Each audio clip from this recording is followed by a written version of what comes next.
there, my name is Beth George and I'm an artist that lives in St. Albert. I started using sketchbooks about 3 years ago in earnest when I joined Edmonton's urban sketching group.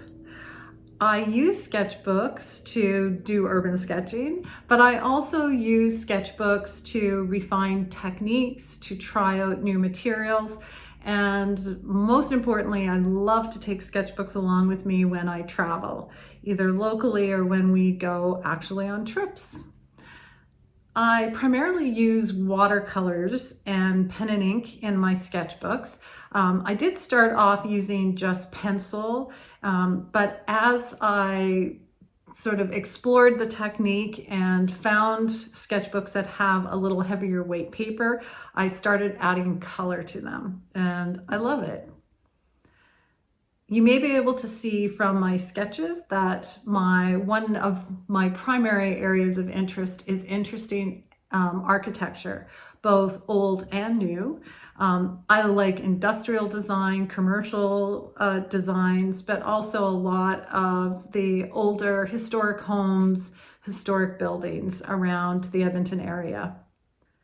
My advice for anyone that's wanting to get into sketchbooking is to start off with inexpensive materials. I think it can be very daunting for a new artist or a new sketchbooker. If you have a really beautiful sketchbook, you may be afraid that you're going to ruin it by using it.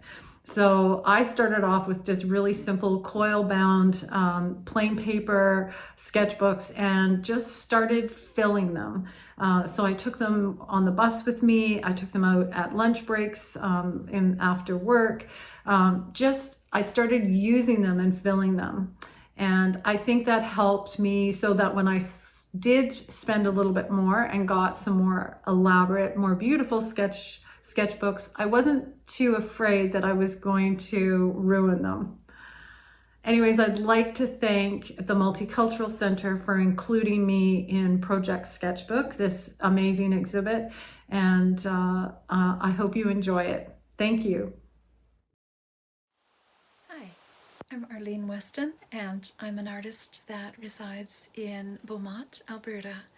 I'm a mixed media artist, and I've been using sketchbooks for many years.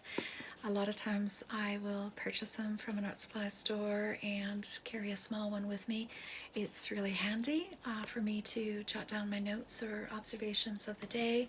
They can contain all sorts of things, clippings, newspaper articles, quotes.